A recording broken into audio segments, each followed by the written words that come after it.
পরমাণুর গঠনের আজকের যে অংশটা পড়ব সেটা হচ্ছে চতুর্থ ভাগ 4 নম্বর পার্ট এটা পড়ব। এখানে প্রথমেই আমাদের সেই পুরনো যে পড়া আগে আমরা পড়েছিলাম সেগুলো একটু এখানে আমাদের রিকল করতে হবে।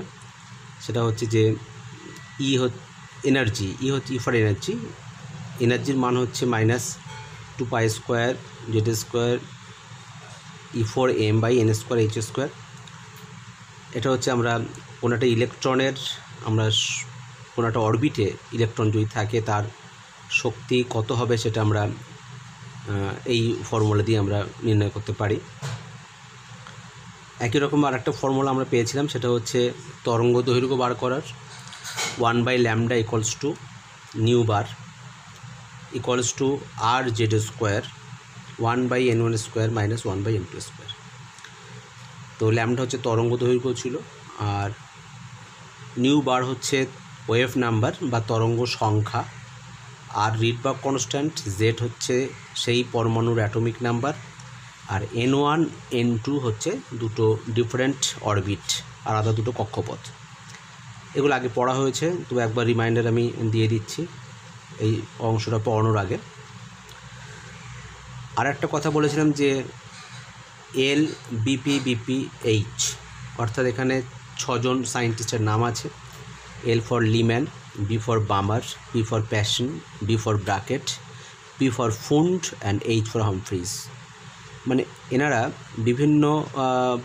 বিভিন্ন ক্ষেত্রে বা বিভিন্ন ধরনের ইলেকট্রনিক ট্রানজিশন এবং তার ফলে যে তরঙ্গ দৈর্ঘ্য সেই সবগুলো এরা ক্যালকুলেশন এনারা করেছিলেন।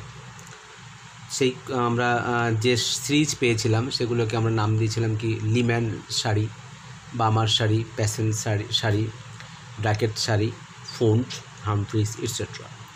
তো লিম্যান সারি বা লিম্যান সিরিজের ক্ষেত্রে আমরা দেখো এখানে লিখে দিয়েছি যে কি হয়। এগুলো আগেবার বলে দিয়েছে, তো আরেকবার আমি মনে করিয়ে দিচ্ছি যে যখন n1 অর্থাৎ একটা কক্ষপথের মান যখন n হবে, n1 অর্থাৎ প্রথম কক্ষপথ, আর n2 অর্থাৎ ইলেকট্রন যদি 2 নম্বর কক্ষপথ থেকে 1 নম্বর কক্ষপথে যদি স্থানান্তরিত হয়, বা 3 থেকে যদি 1-এ আসে, বা 4 থেকে যদি 1-এ আসে, বা 5 থেকে যদি 1 নম্বর কক্ষপথে আসে, সেক্ষেত্রে অবশ্যই শক্তি নির্গত হবে। সে নির্গত শক্তির তরঙ্গ দৈর্ঘ্য কত সেটা আমরা এই ফর্মুলা দিয়ে বার করতে পারি। তো n1 আর n2 এখানে দুটো মান আমরা বসাবো। লিম্যানের ক্ষেত্রে n1 1 বসবে, n2-র মানটা বিভিন্ন বসতে পারে এখানে, যেটা বলা থাকবে কোশ্চেনে ঠিক সেইটা আমরা এখানে বসাবো। বামারের ক্ষেত্রে আমরা একই রকমভাবে n1-এর জায়গায় আমরা 1 বসাবো, প্যাশনের ক্ষেত্রে 3 বসাবো, ব্র্যাকেটের ক্ষেত্রে 4 বসাবো। এইভাবে আমরা সব ইলেকট্রনিক ট্রানজিশন এবং তার করেসপন্ডিং যে ওয়েভ লেংথ এবং অবভিয়াসলি ওয়েভ নাম্বার দুটোই আমরা কিন্তু বার করতে পারবো। এখানে একটু বুঝতে হবে যে লিম্যানের ক্ষেত্রে যখন দেখব আমরা যে ইলেকট্রনিক ট্রানজিশন, সবচেয়ে কম শক্তির ইলেকট্রনিক ট্রানজিশন কি হতে পারে, সবচেয়ে কম শক্তির ইলেকট্রনিক ট্রানজিশন কি হতে পারে। অর্থাৎ যদি 2 থেকে 1-এ আসে, লিম্যানের ক্ষেত্রে 2 নম্বর কক্ষপথ থেকে 1 নম্বর কক্ষপথে ইলেকট্রন যদি জাম্প করে, তাহলে এরা সবচেয়ে কম শক্তির একটা মানে ইলেকট্রনের স্থানান্তর, কম শক্তির পরিবর্তন এখানে হয়। 2 থেকে 1 সবচেয়ে ক্ষুদ্র এবং ছোট্ট একটা জাম্প। আর সবচেয়ে বেশি কখন হবে, যখন অসীম দূরত্ব থেকে ইলেকট্রন যখন প্রথম কক্ষপথে আসবে। প্রথম কক্ষপথ কেন ধরছি, কারণ লিম্যান হলেই আমরা প্রথম কক্ষপথ ধরবো, বামার হলে দ্বিতীয় কক্ষপথ ধরবো। তাহলে 2 থেকে 1 সবচেয়ে ছোট্ট মানে অল্প একটু ইলেকট্রনের জাম্প, সুতরাং শক্তির পরিবর্তন কম, অর্থাৎ ল্যামডাটা বেশি। ইনফিনিটি অসীম দূরত্ব থেকে অসীম দূরত্বে অবস্থিত কোনো ইলেকট্রনকে আমরা প্রথম কক্ষপথে নিয়ে আসছি, তাহলে এখানে শক্তির পরিবর্তন হবে ম্যাক্সিমাম, কারণ ইলেকট্রনটা অনেকটা জাম্প করেছে, অর্থাৎ ল্যামডা হবে মিনিমাম। বামারের ক্ষেত্রে এখানে আমরা দেখাতে পারি, বামারের ক্ষেত্রে কি দেখানো যায়, একই রকমভাবে যে ইলেকট্রন যদি জাম্প করে 2 নম্বর কক্ষপথে যদি ইলেকট্রন আসে, তাহলে 3 থেকে 2-এ যদি আসে, তাহলে এখানে এনার্জি মিনিমাম হবে আর ম্যাক্সিমাম হবে তার ওয়েভলেংথ। কারণ এটা আগেই বলেছি যে শক্তি মানে ই এবং ল্যামডা পরস্পর ব্যস্তনুপাতি। যদি শক্তির পরিবর্তন বেশি হয় তাহলে ল্যামডা কম হবে, আর শক্তির পরিবর্তন যদি কম হয় তাহলে ল্যামডাটা বেশি হবে। তো প্যাশনের ক্ষেত্রে একই রকমভাবে 4 থেকে ইলেকট্রন জাম্প করলে মাত্র 1 ঘর ইলেকট্রন জাম্প, তাহলে এনার্জিটা খুবই কম হবে, মিনিমাম হবে, ল্যামডাটা ম্যাক্সিমাম হবে। আর যদি ইনফিনিটি থেকে যদি আমরা 3 নম্বর কক্ষপথে আসি, মানে অসীম দূরত্ব থেকে আমরা 3rd অরবিটে আসছি, সেক্ষেত্রে হচ্ছে ম্যাক্সিমাম হবে আর ল্যামডা হচ্ছে মিনিমাম হবে।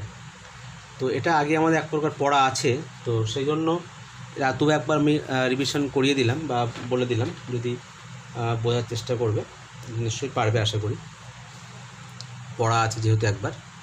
এবারে এই সব ফর্মুলা শিখে আমাদের কি লাভ হলো, মানে আমরা কোনটা এটা অ্যাপ্লাই করতে পারবো কোন ক্ষেত্রে।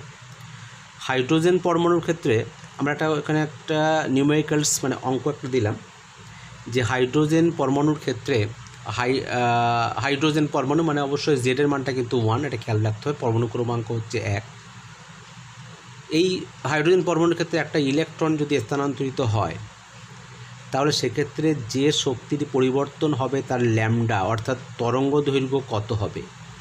তো এখানে কন্ডিশন তোমাকে বলে দেওয়া থাকবে, এই বামার সিরিজ যেমন অঙ্কের মধ্যে বলে দেওয়া রয়েছে বামার সিরিজ অনুসারে, এই বামার সিরিজ না দিয়ে লিম্যান দিতে পারে বা প্যাশন দিতে পারে, যাই থাকুক না কেন, বামারের ক্ষেত্রে বৃহত্তম এবং ক্ষুদ্রতম তরঙ্গ দৈর্ঘ্য নির্ণয় করতে হবে। অর্থাৎ বামার সারি মানে কি, N1 এর মান হচ্ছে 2, N1 এর মান হচ্ছে 2 আর অসীম দূরত্বে, তাহলে ইলেকট্রন হচ্ছে অসীম দূরত্ব থেকে যদি 2 নম্বর কক্ষপথে আসে তাহলে সবচেয়ে বেশি পরিমাণ শক্তির পরিবর্তন ঘটবে এবং ল্যামডার মানটা কী হবে, ক্ষুদ্রতম হবে। আর সবচেয়ে ছোট্ট ইলেকট্রন বা ট্রানজিশন যদি হয় ছোট্ট জায়গাতে, অর্থাৎ তাহলে 3 থেকে 2 হবে। তো ল্যামডার মান যদি বৃহত্তম হয় তাহলে অবশ্যই N1টা 2 হবে, N2টা 3 হবে, অর্থাৎ 3 থেকে 2 আসবে, 1 ঘর অবধি ইলেকট্রনের জাম্প। সুতরাং এখানটায় তরঙ্গ দৈর্ঘ্যটা সবচেয়ে বেশি হবে, মানে বৃহত্তম তরঙ্গ দৈর্ঘ্য পাবো। তো আমরা এখানে কি করছি, এই যে ফর্মুলাটা তোমাদের আগে বলে দিয়েছি সেটা হচ্ছে কি 1/λ = r × z² by 1/n1² minus 1/n2²। এই মানগুলো সব বসিয়ে দেওয়া হচ্ছে। আর এর মানটা হচ্ছে 1097678 বসিয়ে দেওয়া হলো, যা দেওয়া থাকবে সেটা বসাবে। জেডের মানটা 1 বসাবো, N1-এর জায়গায় 2 বসাবো, N2-র জায়গায় 3 বসাবো। এই মানগুলো বসিয়ে নেওয়ার পরে একদম সিম্পল ক্যালকুলেশন করে যা হবে সেটা 1/λ বেরোবে। তাহলে ল্যামডা হলে কী করতে হবে, সেটাকে উল্টে দিতে হবে। তো সেক্ষেত্রে এই যে ভ্যালুটা পাওয়া যাচ্ছে এটা হচ্ছে কিন্তু তরঙ্গ দৈর্ঘ্য। যদি ইলেকট্রন 3 থেকে 2-এ আসে, 3 থেকে 2 মানে ক্ষুদ্রতম ইলেকট্রন ট্রানজিশন, সবচেয়ে ছোট্ট ইলেকট্রনিক ট্রানজিশন, সেক্ষেত্রে ল্যামডা হয় বৃহত্তম। আর ক্ষুদ্রতম তরঙ্গ দৈর্ঘ্য বার করার জন্য কিন্তু এই ক্ষেত্রে আমি এখানে হিন্টস দিয়ে দিয়েছি, এটা নিজেরা করবে, যে ক্ষুদ্রতম ল্যামডার ক্ষেত্রে কী হবে, N1-এর মানটা আমরা 2 বসাবো আর N2-র মানটা কত বসাবো, ইনফিনিটি বসাবো। অর্থাৎ এই সেম আমরা ফর্মুলাটা ইউজ করব, এখানে আমরা N1-এর জায়গায় 2 বসাবো আর N2-র জায়গায় ইনফিনিটি বসাবো। আর জেডের মান 1, আর এর মান যা দেওয়া থাকবে সেই মানটা বসিয়ে দেবো। তাহলে অ্যাজ ইট ইজ ক্যালকুলেশন করে যা হবে সেটাই হচ্ছে তার ক্ষুদ্রতম তরঙ্গ দৈর্ঘ্য। শুধু মনে রাখবে, ক্ষুদ্রতম তরঙ্গ দৈর্ঘ্য বললেই ইলেকট্রন কিন্তু ইনফিনিটি থেকে সেই কক্ষপথে আসবে। সেটা লিম্যান হলে 1 নম্বর ধরতে হবে, আর বামার হলে 2 নম্বর, প্যাশন হলে 3 নম্বর, এটসেট্রা। তো একই রকম একটা হোমওয়ার্ক আমি এখানে দিচ্ছি, এটা বাড়িতে তোমরা নিজেরা প্র্যাকটিস করবে, যে হাইড্রোজেন পরমাণুর ক্ষেত্রে প্যাশন সারি অনুসারে ইলেকট্রনের স্থানান্তরজনিত বৃহত্তম এবং ক্ষুদ্রতম তরঙ্গ দৈর্ঘ্য নির্ণয় করো। আর এর মানটা দেওয়া রয়েছে। এই অঙ্কটা আগে যে অঙ্কটা করলাম তার সঙ্গে একদম একই রকম, কিন্তু প্যাশন আছে মানে N1টা 3 ধরতে হবে। একবার 4 থেকে 3-এর ট্রানজিশন আর একবার ইনফিনিটি থেকে 3-এর ট্রানজিশন হবে। আর একটা নিউমেরিক্যালস আমি এটা করে দিয়েছি, একটু অন্যরকম ছিল, সেই ইনফিনিটি দেওয়া অঙ্ক একটা করে দিলাম, যে হিলিয়াম আয়ন, এখানে কিন্তু হাইড্রোজেন নেই, সবসময় হাইড্রোজেন থাকবে তার কোনো মানে নেই, অন্য আয়ন থাকতে পারে। তো হিলিয়াম আয়নের ক্ষেত্রে লিম্যান সারি অনুসারে ক্ষুদ্রতম তরঙ্গ দৈর্ঘ্য কত হবে নির্ণয় করতে হবে। অর্থাৎ হিলিয়াম আয়নের ক্ষেত্রে লিম্যান সিরিজ অনুসারে যে তরঙ্গ দৈর্ঘ্য আমরা বার করব, কিন্তু সেটা হচ্ছে কি একদম ছোট্ট, মানে একেবারে ক্ষুদ্রতম যেটা। সেক্ষেত্রে যদি ক্ষুদ্রতম যদি ল্যামডা বার করতে হয় তাহলে অবভিয়াসলি লিম্যান বলা হয়েছে মানে N1 হচ্ছে 1 আর ক্ষুদ্রতম বলা হচ্ছে অর্থাৎ ইনফিনিটি থেকে একে ইলেকট্রন জাম্প করবে, 1 নম্বর পথে, 1 নম্বর কক্ষপথে জাম্প করবে। ইনফিনিটি অসীম দূরত্ব থেকে ইলেকট্রন, অর্থাৎ সেই জাম্পটা যেন খুব বেশি হয়, খুব বেশি হলেই কিন্তু শক্তির পরিবর্তন বেশি হবে এবং ল্যামডা হচ্ছে সবচেয়ে কম হবে বা তরঙ্গ দৈর্ঘ্য সবচেয়ে কম হবে। হিলিয়ামের জন্য জেডের যে মান আমরা 2 বসাবো, মানে পরমাণু ক্রমাঙ্ক 2 বসাবো। তারপর এখানে সেই ফর্মুলাটা আবার ইউজ করব, করে আর এর মানটা যা আছে তাই বসালাম, জেডের মানটা 2 বসাবো, 1/n1 - 1/n2², n1 এর জায়গায় 1 বসাবো, n2 এর জায়গায় ইনফিনিটি বসাবো। মনে রাখবে 1/∞ মানে 0 হয়, তাহলে এই টার্মটা পুরো 0 হয়ে বাদ হয়ে যাবে, তাহলে 1/1² মানে 1ই হবে। 1 দিয়ে গুণ করলে অ্যাকচুয়ালি এইটা × 4 আসবে। এটা ক্যালকুলেশন করে এটাকে গুণ করব, গুণ করে এটা 1/λ, কিন্তু তাহলে ল্যামডা করতে গেলে এটাকে আবার মানে উল্টে দিতে হবে। এখানে গুণ করে যা পাবো তাকে উল্টিয়ে দিলে দেবো, তাহলে আমরা পাবো এই মানটা। এটা হচ্ছে তরঙ্গ দৈর্ঘ্যর মান, এটা হচ্ছে মিনিমাম ক্ষুদ্রতম ভ্যালু, বিকজ অফ ট্রানজিশনটা হচ্ছে maximum from infinity two first orbit according to Leman series. তো এই ধরনের নিউমেরিক্যালস আরও তোমাকে পড়তে হবে এবং জানতে হবে আরও। তো এখানে এই যে ট্রানজিশন পড়ার পরে আমি একটা নিউমেরিক্যালস আবার বাড়ির জন্য তোমাদের দিলাম, বাড়ির কাজ একই রকমের। সেখানে দেখবে লিথিয়াম আছে, লিথিয়াম আয়ন, হাইড্রোজেন, হিলিয়াম, লিথিয়ামের চার্জটা এখানে হওয়া উচিত ছিল +2, তো এখানটা আমরা +3 লিখে ফেলেছি, +2 হবে। তো লিথিয়াম আয়নের ইলেকট্রনের যে স্থানান্তর জনিত ক্ষুদ্রতম তরঙ্গ দৈর্ঘ্য, এখানেও কিন্তু বলা হচ্ছে ক্ষুদ্রতম তরঙ্গ দৈর্ঘ্য বামার সারি অনুসারে বার করতে হবে এবং রিডবাক কনস্ট্যান্টের মানটা এখানে দেওয়া রয়েছে। তো এর অ্যান্সারটা নিজে করবে, ডু ইয়োরসেলফ লিখে দিয়েছি। এখানে জেডের জায়গায় লিথিয়ামের হচ্ছে 3 বসাবে। ক্ষুদ্রতম তরঙ্গ দৈর্ঘ্য মানে ক্ষুদ্রতম মানে হচ্ছে কি, এটা বামার সারি অর্থাৎ n1 হচ্ছে 2, আর ক্ষুদ্রতম তরঙ্গ মানে হচ্ছে ইনফিনিটি থেকে ইলেকট্রনটা আসবে। সুতরাং এখানে তুমি এই নিয়ম অ্যাপ্লাই করে, ফর্মুলা অ্যাপ্লাই করে তুমি এটা নিজে থেকে অবশ্যই পারবে। এরপর এগুলো পড়ার পরে নিট বা জয়েন্ট এখান থেকে কিছু কোশ্চেন থাকে। এই ধরনের তো ল্যামডা বার করার তো অঙ্ক অ্যাভেলেবেল থাকে। তো আরও কিছু ধরনের অঙ্ক আছে বা কিছু ছোটো ছোটো শর্ট কোশ্চেন টাইপের, যেগুলো জয়েন্ট নিটের জন্য স্পেশাল। সেটা হচ্ছে কি, যে find the total number of spectral lines obtained during the transition of electron from 4th orbit to 1st orbit। তার মানে কি, একটা ইলেকট্রন যদি 4 নম্বর কক্ষপথ থেকে 1 নম্বর কক্ষপথে যদি শিফট করে, জাম্প করে, তাহলে এখানে কতগুলো আমরা রেখা পেতে পারি, বর্ণালীতে যে রেখাগুলো থাকে স্পেকট্রাল লাইন্স কতগুলো পেতে পারি, মানে সম্ভাব্য কতগুলো আমরা পেতে পারি। তো এটা হচ্ছে এখানকার অঙ্ক, যে বাংলাতে আমি এই ইংলিশটা বাংলাতেও লিখে দিয়েছি, বর্ণালীতে রেখার সংখ্যা কত হবে যখন ইলেকট্রন 4th অরবিট থেকে 1st অরবিটে স্থানান্তরিত হবে। তো এইটা শিখতে গেলে তোমাকে একটা ফর্মুলা মনে রাখতে হবে। সেই ফর্মুলা হচ্ছে number of spectral lines equals to n × n + 1/2। n হচ্ছে কি, n হচ্ছে n2 - n1, অর্থাৎ দুটো কক্ষপথের সংখ্যা যেটা সেটা বিয়োগ করে যেটা পাবো সেটা হচ্ছে n। তো অঙ্কটার মধ্যে বলা হচ্ছে কি, 4th অরবিট থেকে 1st অরবিটে ইলেকট্রন জাম্প করছে, মানে 1 আর এই 4-এর বিয়োগফল কত হবে, 3। তাহলে 4 - 1 মানে আমরা 3 লিখবো, এনের মানটা আমরা 3 পাবো, সেই 3-এর মানটা আমরা এখানে বসাবো। তাহলে এখানে যে এনটা আছে, এনটা কী জিনিস না, যে দুটো অরবিটের মধ্যে ইলেকট্রনিক ট্রানজিশনটা হচ্ছে তাদের বিয়োগফলটাই কিন্তু n, অর্থাৎ n2 - n1, এটাই কিন্তু n। সবসময় nটা কিন্তু পজিটিভ আকারে বসাতে হবে, অর্থাৎ n2-র মান যদি কম হয়, যদি ইলেকট্রন যদি 4 নম্বর থেকে যদি মানে 1 নম্বর থেকে 4 নম্বর জাম্প করে, উল্টো যদি ইলেকট্রন যদি 1 থেকে 4-এ যায়, সেক্ষেত্রে যে ভ্যালু হবে 4 থেকে 1-এ আসলেও কিন্তু n এর ভ্যালুটা সে একই, অর্থাৎ 3 হবে। এখানে n এর মান সবসময় পজিটিভ আকারেই আমরা বসাতে হবে, কারণ আমরা এখানে কী বার করছি, নাম্বার বার করছি। নাম্বার অফ স্পেকট্রাল লাইন্স কোনোদিন মাইনাস আর হবে কি? সুতরাং দুটো অরবিটের মধ্যে বা দুটো অরবিটের বা কক্ষপথের যে সংখ্যা তাদের যে বিয়োগফল, সেই বিয়োগফলটা অল টাইম পজিটিভ আকারে আমরা বসাবো। তো এখানে আমাদের অঙ্কটার মধ্যে 1 আর এই 4 বিয়োগ করে আমরা 3 পাচ্ছি। 3 বসিয়ে তাহলে 3 × 3 + 1/2 ইকুয়ালস টু কত হচ্ছে 6। তাহলে there will be 6 spectral lines. তোমাকে এখানে এই অঙ্কটার জন্য অপশান দেওয়া থাকবে, 4টে অপশান থাকলো। তো এ হচ্ছে থাকলো 4, বি 5, সি হচ্ছে 6 আর ডি হচ্ছে 7। তখন অঙ্কটা তোমাকে রাফে করে রাফ দেওয়া থাকে, রাফে করে অঙ্কটা তোমার অ্যান্সার 6 যেটা অর্থাৎ সি অপশান যেটা সেটাকে টিক দিতে হবে। এরকম কোশ্চেন কিন্তু এই সমস্ত অল ইন্ডিয়া বেসিস বিভিন্ন কম্পিটিটিভ পরীক্ষার জন্য কিন্তু খুবই ইম্পর্টেন্ট। আমরা এগুলো অল্প অল্প করে আমরা জেনে নিচ্ছি যে তোমরাও একটু মানে এক্সপিরিয়েন্স তোমাদের বাড়ছে আস্তে আস্তে যে কী ধরনের কোশ্চেন ওই সব কম্পিটিটিভ পরীক্ষায় থাকে। আমি যেগুলো দিচ্ছি সেগুলো তো খুব ভালো করে পড়তেই হবে, তার সঙ্গে অল ইন্ডিয়া বেসিসের যে পরীক্ষাগুলো দিতে হবে সেক্ষেত্রে যে যে প্রশ্ন সাধারণত আসে সেগুলো আমরা এখানে একটু করে জাস্ট হিন্টস আমি দিয়ে যাচ্ছি।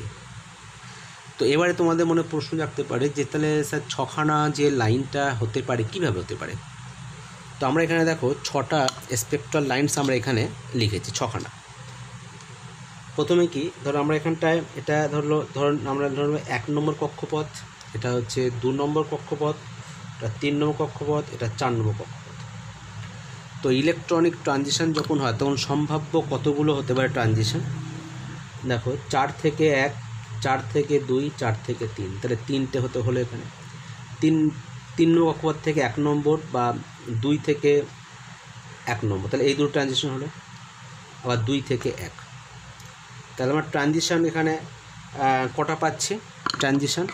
আচ্ছা এখানটা একটুখানি আমি একটু চেঞ্জ করে দিই, অ্যাকচুয়ালি এটা 3 থেকে 2 হবে, 3 থেকে 2 আমি এখানে লিখে দিয়েছি 3 থেকে 2 এবং 1, ঠিক আছে।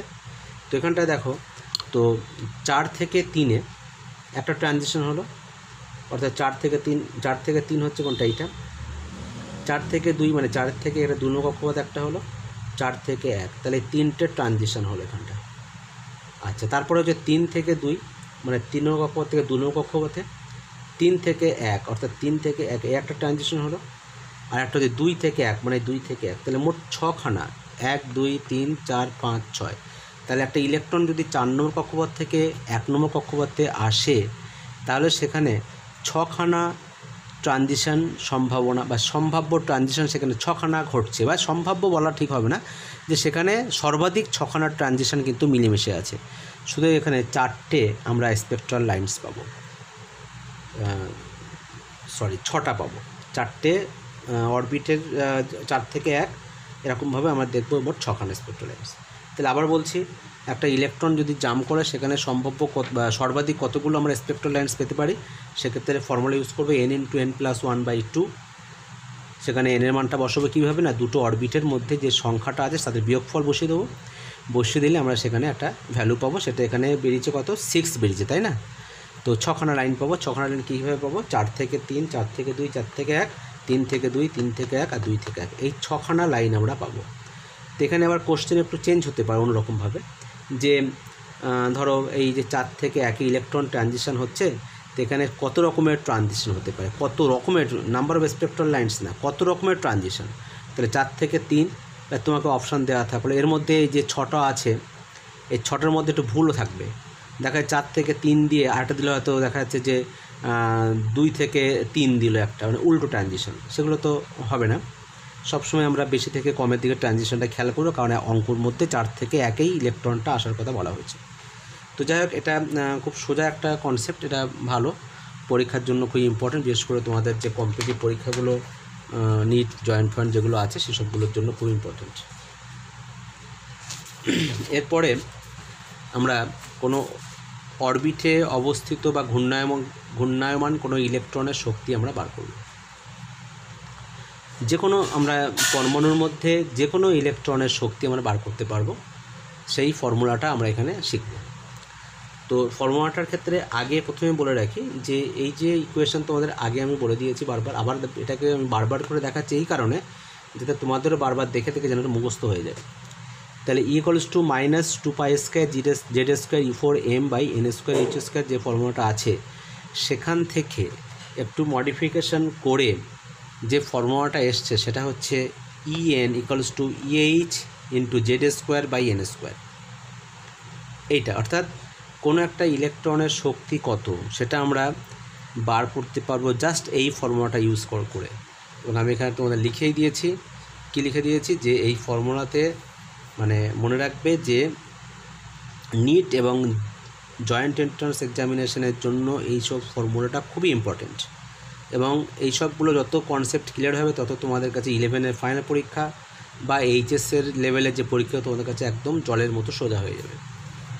তো আমাদের এই ফর্মুলাটা অ্যাপ্লাই করার আগে এই ফর্মুলার সাহায্যে হাইড্রোজেন পরমাণুর প্রথম কক্ষপথে যে ইলেকট্রনটা রয়েছে, অর্থাৎ এই যে হাইড্রোজেন পরমাণু, যদি আমরা একটা হাইড্রোজেন পরমাণু ধরি আমরা, তাহলে এই যে ফার্স্ট যে অরবিটে যে ইলেকট্রনটা ঘুরছে সেই ইলেকট্রনের আমরা এনার্জিটা কীভাবে বার করেছি, এই ফর্মুলাটা দিয়ে বার করেছি এবং তার মানটা কত হয়েছে 13.6 ইলেকট্রন ভোল্ট। এটার মান মনে রাখবে, নামটা ইলেকট্রন ভোল্ট পার অ্যাটম। প্রতি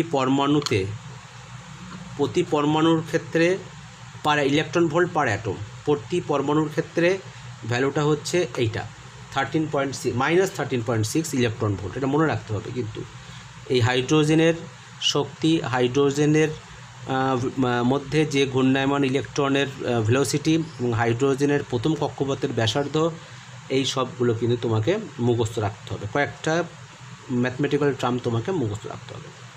তো এই যে টার্মটা কী আছে, -13.6 ইলেকট্রন ভোল্ট। কার শক্তি এটা? হাইড্রোজেনের মধ্যে প্রথম কক্ষপথে ঘূর্ণায়মান যে ইলেকট্রন তার শক্তি। সে শক্তির মানটা এখানে কতগুলো মান আছে, যেমন ধরো আমি 3টে মানই তোমাদের লিখে 3টে ডিফারেন্ট ইউনিটে মানটা লিখে দিয়েছি। যদি ইলেকট্রন ভোল্ট পার অ্যাটম ইউনিট নিই তাহলে -13.6, আর যদি আমরা joule per atom unit use করি তখন হচ্ছে -2.18 × 10⁻18। মনে রাখবে মিল আছে, দেখবে একটা 18 আছে, এইও 18 আছে, তাহলে এই মিল থাকার জন্য মনে রাখতে সুবিধা হবে।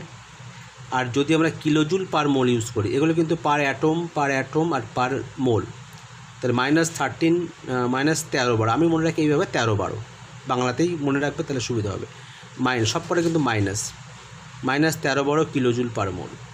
এটা হচ্ছে হাইড্রোজেনের প্রথম কক্ষপথে অবস্থিত ঘূর্ণায়মান ইলেকট্রনের শক্তি, 3টে ডিফারেন্ট ইউনিটে আছে। তো আমাদের ইএইচের মানটা এখান থেকে আমরা কিন্তু নেব, যে কোনো একটা মান। পরীক্ষায় যে কোশ্চেন যেমনভাবে থাকবে, যে এককের মানটা বার করতে বলবে তখন তোমাকে কিন্তু সেই এককটা ইউজ করতে হবে। আচ্ছা, এখানটা একটা দেখো, আমরা এনার্জির লেভেল লিখেছি, আমরা মানে শক্তির বিভিন্ন স্তরগুলো দেখেছি একদম। এটা যদি আমরা প্রথম অরবিট ধরি, এটা হচ্ছে second orbit, third orbit, fourth orbit, fifth orbit, sixth orbit. তো যত আমরা এই অরবিটের আমরা এনার্জিগুলো যদি আমরা হিসেব করে বসাই, সে দেখব কত আসছে, -13.6 electron volt, -3.4 electron volt, -1.51 electron volt, -0.85 electron volt, -0.54 electron volt, -0.37 electron volt. এই যে মানগুলো লেখা হয়েছে, এখান থেকে একটা জিনিস কিন্তু পরিষ্কার যে যত আমরা উপরের দিকে যাব তত কিন্তু এনার্জির গ্যাপটা আস্তে আস্তে কিন্তু কী হবে, কমে যাবে। যেমন এখানে এনার্জি গ্যাপটা কত আছে, ধরো -13 আর -3 ধরে নাও, তাহলে কত হচ্ছে, গ্যাপটা 10, তাই না? গ্যাপটা 10। তারপরে দেখো 3.4 থেকে 1.5 বিয়োগ করলে কত হয়, প্রায় 2-এর মতো হয়, তাহলে গ্যাপটা কিন্তু আরও কম। এই গ্যাপটা আরও কম। যত আমরা নিউক্লিয়াস থেকে দূরের দিকে চলে যাব তখন পাশাপাশি দুটো এনার্জি লেভেলের মধ্যে শক্তিমাত্রার পার্থক্য কিন্তু সবচেয়ে কম হবে। এখানে তোমাদের পরীক্ষায় এরকম যদি খুব কঠিন যদি প্রশ্ন হয় যে ধরো 1 নম্বর আর 2 নম্বরের যে শক্তির পার্থক্য, 2 নম্বর আর 3 নম্বরের শক্তির পার্থক্য, 4 নম্বর আর 5 নম্বর শক্তির পার্থক্য, তাহলে এই 3টে শক্তির পার্থক্য যদি ক্রম লিখতে বলে, অর্ডার লিখতে হবে, সবচেয়ে বেশি পার্থক্য কোথায় হবে, 1 থেকে 2। এনার্জি গ্যাপটা অনেক বেশি, অর্থাৎ এইটা এনার্জি গ্যাপটা অনেক বেশি। এই এনার্জি গ্যাপটা হচ্ছে তোমার এতটা, এনার্জি গ্যাপটা আরও কম, এনার্জি গ্যাপটা আরও কম, এটা আরও কম, এটা আরও, অর্থাৎ এই ভ্যালুগুলো যত বেশি হবে তত এনার্জি গ্যাপটা তত কমে যাবে। ঠিক আছে? অর্থাৎ যে অরবিটগুলো যত নিউক্লিয়াসের কাছে আছে সেক্ষেত্রে তাদের এনার্জি গ্যাপটা কী হবে, তত বেশি হবে। এক্ষেত্রে এখানে আমরা কী শিখলাম না, হাইড্রোজেনের একটা নির্দিষ্ট হাইড্রোজেনের মধ্যে যে ইলেকট্রন ঘুরছে তার নির্দিষ্ট একটা কী আছে, তার নির্দিষ্ট একটা এনার্জির ভ্যালু আছে। সেটা আমরা কী করে বার করেছি, এই ফর্মুলাগুলোতে এই যে মানগুলো রয়েছে জেডের ভ্যালু বসাচ্ছি এবং আমরা কী বসাচ্ছি, ইয়ের যে অর্থাৎ ইলেকট্রনের যে আধানটা রয়েছে বা এম হচ্ছে ইলেকট্রনের মাস, এন হচ্ছে 1 নম্বর কক্ষপথে, এইচের মান হচ্ছে প্ল্যাঙ্কের ধ্রুবক, এই সবগুলো মান বসিয়ে আমরা যে ভ্যালুটা পেয়েছি সেটা হচ্ছে তিনটা ডিফারেন্ট ইউনিটে, একটা হচ্ছে 13.6 আর 2.18 আর 13 এই যে আমরা তিনটে ভ্যালু পেলাম। এবারে এই তিনটে ভ্যালু আমাদের মুখস্থ রাখতে হবে। আর এখানে যে কোনো পরমাণুর ক্ষেত্রে আমরা যদি ইলেকট্রনের শক্তি বার করতে চাই তাহলে এই ফর্মুলাটা ইউজ করব। EN মানে হচ্ছে কি, nতম কক্ষপথে অবস্থিত কোনো ইলেকট্রনের শক্তি। EHটা আমাদের জানা আছে, এই ভ্যালুর মধ্যে যে কোনো একটা ভ্যালু বসে দেবো। Z²/n², জেড হচ্ছে সেই পরমাণুটার পরমাণু ক্রমাঙ্ক, n হচ্ছে যে কক্ষপথে ইলেকট্রনটা রয়েছে সেই কক্ষপথের সংখ্যাটা। যেমন ধরো একটা সহজ উদাহরণ এখানে আমি করে দিচ্ছি, সেটা হচ্ছে কি হাইড্রোজেন পরমাণুর 5th অরবিটে ইলেকট্রনকে স্থানান্তরিত করলে তার শক্তি কত হবে। তা হাইড্রোজেনের মধ্যে যে ইলেকট্রনটা তাকে আমরা 5 নম্বর অরবিটে নিয়ে যাচ্ছি, 5 নম্বর তার শক্তিটা কত হবে। তাহলে এখানে আমরা কি করব, সেই একই রকম ফর্মুলা ইউজ করব। E5 মানে 5th অরবিটের এনার্জি কত হবে, EH এর মানটা আমাদের মুখস্থ রাখতে হয় -13.6, আর Z এর মানটা 1, তাহলে 1² আর N এর মানটা 5 বসে দিলাম, তাহলে কত হচ্ছে 25 হলো। এখান থেকে ক্যালকুলেশন কত আসছে, -0.54 ইলেকট্রন ভোল্ট। একই রকমভাবে হাইড্রোজেনের পরে যেটা হিলিয়াম জয়ী থাকে, হিলিয়াম আয়নের যে চতুর্থ কক্ষপথে যদি ইলেকট্রনকে আমরা নিয়ে যাই, বা যদি চতুর্থ কক্ষপথে যে ইলেকট্রনটা রয়েছে তার শক্তি কত হবে, সেক্ষেত্রে আমরা কি করব, একই রকমভাবে এই ফর্মুলাটা ইউজ করব। এবং এই ফর্মুলাটা ইউজ করে আমরা কি করব, এই ফর্মুলাটা ইউজ করে আমরা বসাবো। এবং নর্মালি আমরা ফর্মুলাটা আরেকবার বসে দেখিয়ে দিচ্ছি আমি। এখানটা আমরা কি করব, এনের যেহেতু চতুর্থ কক্ষপথ মানে এখানে আমরা EN মানে এখানটা আমরা 4 নম্বর কক্ষপথে এনের জায়গায় 4 বসাবো। এটা তো ক্যালকুলেশন আসবে, এটা যেমন তেমন পড়ে থাকবে। EH হচ্ছে -30.6 বসাবো। জেডের ক্ষেত্রে হিলিয়াম কত বসাবো, আমরা 2² বসাবো। আর N² বলতে এনের জায়গায় 4 বসাবো, 4 নম্বর কক্ষপথ বসিয়ে দিয়ে ক্যালকুলেশন করবো, করে একটা মান বেরোবে, সেটা হচ্ছে অ্যান্সার। এই হিলিয়ামের ক্ষেত্রে আমরা যা জেডের জায়গায় 2 বসাবো, এটা খেয়াল রাখবে। এরপরে আরও একটা খুব ভালো কনসেপ্ট, সেটা হচ্ছে কি, যে তাহলে আমরা প্রথমে কি করলাম, আমি আবার বলে দিচ্ছি। প্রথমে আমরা করেছিলাম যে ল্যামডা নির্ণয় করার বা তরঙ্গ দৈর্ঘ্য নির্ণয় করার, ইলেকট্রন ট্রানজিশন বামার থেকে লিমেন থেকে সবগুলো করেছিলাম। তারপরে কোনো একটা অরবিটের মধ্যে ঘূর্ণায়মান ইলেকট্রনের শক্তি কতটা হয় সেটা আমরা করেছিলাম, যেটা EN = EH × Z²/n² ফর্মুলা দিয়ে। এইবারে একটা ইলেকট্রন যদি একটা কক্ষপথ থেকে আর একটা কক্ষপথে শিফট করে তখন কতটা শক্তির পরিবর্তন হয়, আমরা আগে করেছিলাম ল্যামডার মানটা বার করেছিলাম। এবারে শক্তি কতটা হবে, অর্থাৎ একটা ইলেকট্রন যদি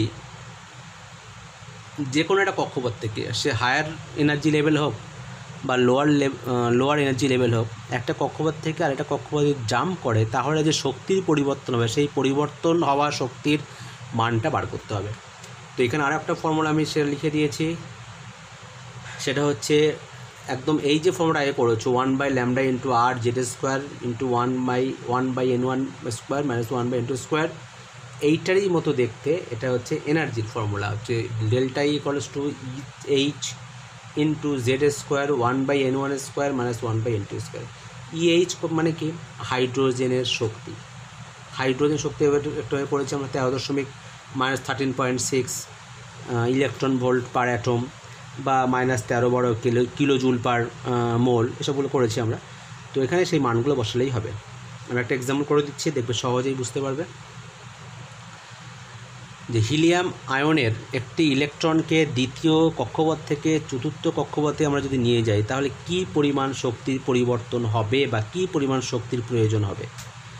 হিলিয়ামের ক্ষেত্রে আমরা Z = 2 বসাবো, N1 কত 2 বসাবো, কারণ এখানে বলে দেওয়া হচ্ছে যে দ্বিতীয় কক্ষপথ থেকে চতুর্থ কক্ষপথ, অর্থাৎ N2 জায়গায় 4 বসাবো, N1 জায়গায় 2 বসাবো। এবার এখানটায় ΔE = EH × Z² যা আছে সেই মানগুলো N1 N2 বসিয়ে দেবো। এইখানটায় EH এর যে মানটা -13.6 না বসিয়ে আমরা +13.6 বসাবো। কারণটা কি, কারণ হচ্ছে আমরা ওই যে ইকুয়েশনটা ছিল তাকে তো আমরা সিম্পলিফিকেশন করে N1 N2 দুটো ফর্মুলা, অর্থাৎ আগে যে ফর্মুলা শিখেছিলাম এই ফর্মুলাটাকে, আগে যে ফর্মুলা আমরা শিখেছি এটাকে দুবার ইউজ করতে হয়েছে। তাহলে এইটা থেকে আর একটা বিয়োগ করতে হয়, বিয়োগ করার ফলে ΔE বেরিয়ে আসে। তো সেই ক্ষেত্রে মানটা আমরা যখন এখানে পাবো সেটা হচ্ছে অবভিয়াসলি এখানটায় ডেল্টা এইচের মানটা কিন্তু প্লাস আকারে বসাতে হবে, শুধুমাত্র এই ক্ষেত্রে যখন ইলেকট্রন একটা কক্ষপথ থেকে আরেক কক্ষপথে জাম্প করবে। তো এখানে আমরা -13.6 বসাও না বসে পজিটিভ বসাবো। কারণ আমরা এই পজিটিভ কেন বসাবো, কারণ আমরা ওই ফর্মুলাটাকে দুবার ইউজ করে আমরা প্রথমটা থেকে দ্বিতীয়টা বিয়োগ করেছি, মাইনাস আছে বলে দ্বিতীয়টা আগে চলে এসছে, এখান থেকে আমরা ইএইচটা কমন নিয়েছি, সেক্ষেত্রে আমরা এই ভ্যালুটা এসছে, ওই জন্য এটাকে আমরা সবসময় পজিটিভ বসাবো। যদি আমরা এখানটায় অন্য ইউনিটের হাইড্রোজেনের এনার্জি বসাতাম সেক্ষেত্রে আমাদের হচ্ছে সব কটা মাইনাসগুলোকে প্লাস করে বসাতে হবে। তো যাই হোক, এখানটা আমরা তাহলে জেডের মান আমরা 2² বসিয়ে দিলাম, আর 2² আছে 4² বসে দিয়ে সিম্পলিফিকেশন করে ভ্যালুটা কত আসছে, +10.2 ইলেকট্রন ভোল্ট।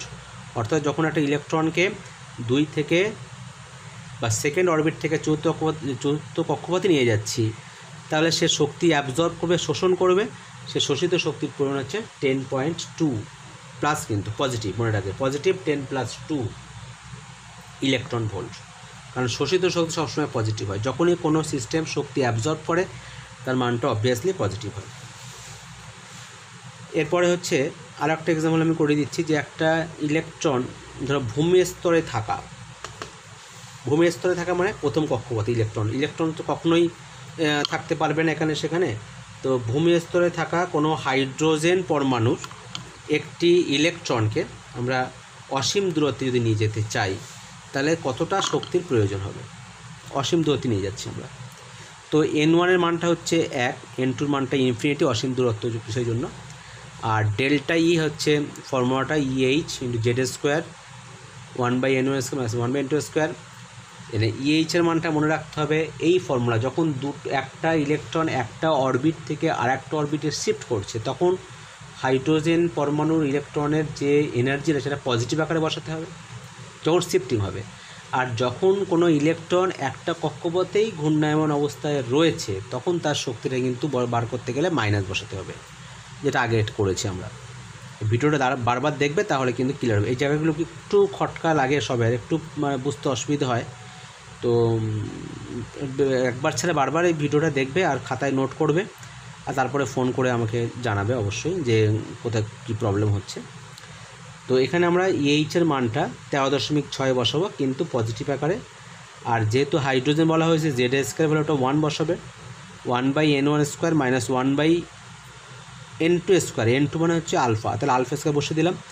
আলফার মান হচ্ছে আলফা, 1/α মানে 0, তাহলে 0টা বাদ চলে গেল। তাহলে ক্যালকুলেশন করলে কি হবে, এই পুরোটা বাদ চলে যাবে, এটা 1 হবে, এটা 1² 1 হবে, তাহলে গুণ করলে +13.6 আসবে। অর্থাৎ একটা ইলেকট্রনের, হাইড্রোজেন পরমাণুর একটা ইলেকট্রন যে খুব ভূমি স্তরে খুব শান্তশিষ্টভাবে চুপচাপ ঘুরে বেড়াচ্ছিল, তাকে আমরা নিয়ে গেলাম অসীম দূরত্বে, অনেক শক্তি দিতে হবে, শক্তির মানটা হচ্ছে কত, 13.6। তোমরা এই ভূমি স্তরে থাকা কোনো গ্যাসীয় পরমাণুর সরবস্থ কক্ষ থেকে ইলেকট্রনকে অপসারিত করতে যে শক্তি প্রয়োজন হয় তার নামটা কি পড়েছ, নিশ্চয়ই মনে আছে, তাকে বলা হয় আয়নন বিভব বা আয়োনাইজেশন এনথ্যালপি বা আয়োনাইজেশন পোটেনশিয়াল। তো একটা হাইড্রোজেন পরমাণুর ক্ষেত্রে যদি আমরা ইলেকট্রনকে শিফট করিয়ে নিয়ে চলে যাই প্রথম অরবিট থেকে একদম অসীম দূরত্বে, অর্থাৎ সেই ইলেকট্রন আর ফিরবে না, ইলেকট্রনকে একদম হাইড্রোজেন পরমাণুর মধ্যে যে নিউক্লিয়াসের আকর্ষণ বল থেকে দূরে, অনেক দূরে সরিয়ে দিলাম, সেই ইলেকট্রন আর ফিরবে না, তাহলে হাইড্রোজেন আয়নে কনভার্ট হবে। হাইড্রোজেন ইলেকট্রন লস করছে, হাইড্রোজেন আয়নে কনভার্ট হবে। তাহলে ভূমি স্তরে থাকা কোনো পরমাণুকে যদি আমরা ইলেকট্রন নির্গত করিয়ে যদি তাকে আমরা ক্যাটায়নে পরিণত করি, তাহলে যে পরিমাণ শক্তির প্রয়োজন হয় তাকে বলা হচ্ছে আয়নন বিভব। তাহলে আমরা এখানে এই অঙ্কটার সাহায্যে কী করলাম, হাইড্রোজেনের আয়নন বিভব বার করলাম, অর্থাৎ হাইড্রোজেনের প্রথম কক্ষপথ থেকে ইলেকট্রনটাকে আমরা অসীম দূরত্বে নিয়ে গেলাম। এখানে EH এর ভ্যালুটা মনে রাখতে হবে কত, এটা হাইড্রোজেনের প্রথম কক্ষপথে ঘূর্ণায়মান ইলেকট্রনের শক্তির মানটা EH, সেটা পজিটিভ আকারে বসাবে, তাহলে এখানে যে ভ্যালুটা হবে সেটা হচ্ছে তার আয়োনাইজেশন পোটেনশিয়াল। তো এইগুলো যা বলা হলো, এটা বারবার তোমরা রিওয়াইন্ড করে দেখবে ভিডিওটা। তো এখানে কিছু হোমওয়ার্ক দিলাম, এই সব একই রকমের নিউমেরিক্যালস, যেটা বাড়িতে একটু দেখবে, সব না পারলে তো আমি আছি, তবে না পারার কোনো কারণ নেই, পারবে। যে বিকিরিত শক্তির গণনা করতে হবে যদি ইলেকট্রন যদি স্থানান্তরিত হয়, এর আরেকটা হচ্ছে বিকৃত শক্তির তরঙ্গ দৈর্ঘ্য, এটা আগে করে দিয়েছি, নিশ্চয়ই পারবে, সবই পারা উচিত। আচ্ছা, হাইড্রোজেন পরমাণুর এই 4 নম্বর অঙ্কটা একটু ভালো করে বুঝিয়ে দিচ্ছি যে হাইড্রোজেন পরমাণুর প্রথম উদ্দীপ্ত শক্তি স্তর থেকে পঞ্চম শক্তি স্তরে ইলেকট্রনকে যদি স্থানান্তর করা হয় তবে যে শক্তি নির্গত হবে তার মান কত হবে। মনে রাখবে প্রথম উদ্দীপ্ত শক্তি স্তর কোনটা, প্রথম উদ্দীপ্ত শক্তি স্তর এখানটায় বুঝিয়ে দিচ্ছি আমি তোমাদের। এই জায়গাটায় এই কথাটার মধ্যে একটু ব্যাপার আছে যে এই যে প্রথম কক্ষপথ যেটা এই নিউক্লিয়াসের পাশে যে প্রথম অরবিটে যেকে বলা হয় ভূমি স্তর, তার পরেরটা হচ্ছে প্রথম শক্তি স্তর। তাহলে আমরা প্রথম শক্তি স্তর যখনই বলবো তখনই আমরা N1 এর মানটাকে 2 বসাবো, এটা মনে রাখবে। তাহলে এই অঙ্কটার ক্ষেত্রে আমরা কি বসাতে পারি যে হাইড্রোজেন পরমাণুর উদ্দীপ্ত শক্তি স্তর থেকে, অর্থাৎ এখানে আমরা N1 এর জায়গাটায় 2 বসাবো, থেকে পঞ্চম শক্তি স্তর। তাহলে পঞ্চম শক্তি স্তর কিন্তু তুমি 5 বসাবে এখানটা, এখানে আর কিন্তু 6 যেন বসিও না, ঠিক আছে? কারণ প্রথম গ্রাউন্ড স্টেট ওটা 1, প্রথম উদ্দীপ্ত শক্তি স্তর, তারপরে যা আছে তাই থার্ড ফোর্থ সেইভাবে পরপর এগোবে। তো এখানটায় আমরা পঞ্চম শক্তি স্তরে ইলেকট্রনকে নিয়ে যাব, তাহলে কত শক্তি নির্গত হবে এবং তরঙ্গ সংখ্যা সে বার করবে। আর হিলিয়ামের আয়নন বিভবটা এটা নিজেরাই করবে, আর একটু আগে আমরা হাইড্রোজেন দিয়ে করে দিলাম যে হিলিয়ামের আয়নন বিভব কীভাবে বার করবো আমরা, যে হিলিয়ামের ক্ষেত্রে Z এর মান 2 বসাবো, আর N1 এর মানে হচ্ছে N1 এর জায়গায় আমরা 1 বসাবো, আর N2 জায়গায় ইনফিনিটি বসাবো। এটা হিসাব করে যেটা আসবে সেটা হচ্ছে তার আয়নাইজেশন এনথালপি বা আয়নন বিভব। তো স্টুডেন্টস এইগুলো তোমরা যে নিউমেরিক্যালসগুলো দিলাম বা অন্য যা প্রবলেম দেওয়া রয়েছে সেগুলো সলভ করবে। আরেকটা আমি এখানে দিয়ে দিই, সেটা ভুলে গেছিলাম, এটা দিলেই ভালো হয়। যে নাম্বার 6 হচ্ছে, এটা লিখে দিচ্ছি, নাম্বার অফ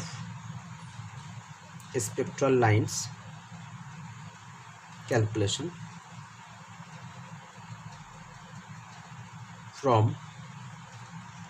from বা calculation during transition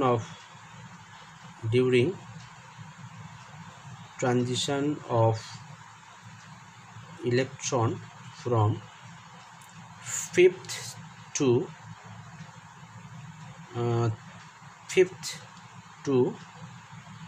3rd করে দিলাম, থার্ড অরবিট। যদি একটা ইলেকট্রন 5 নম্বর থেকে 3 নম্বর কক্ষপথে উন্নীত হয় তাহলে কতগুলো স্পেকট্রাল লাইন্স পাবো আমরা। তো এই 6খানা অঙ্ক তোমাদের বাড়ির জন্য দিলাম, এবং খুব কুইক এই সমস্ত ভিডিওগুলো দেখার চেষ্টা করবে, আর আমরা একটু আরও দ্রুত পড়বো, ঠিক আছে? ওকে, এগুলো পড়তে লাগো, অসুবিধা হলে আমাকে কন্ট্যাক্ট করবে।